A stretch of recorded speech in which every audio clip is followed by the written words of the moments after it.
pamit.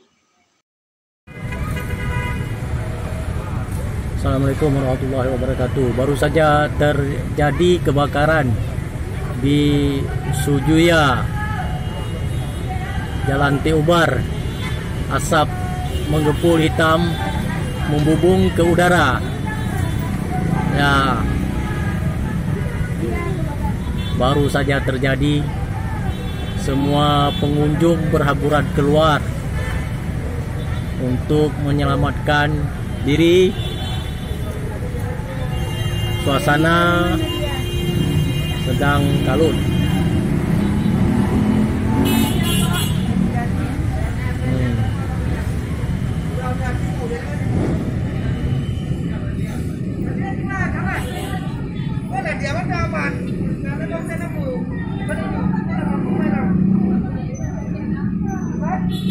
Saya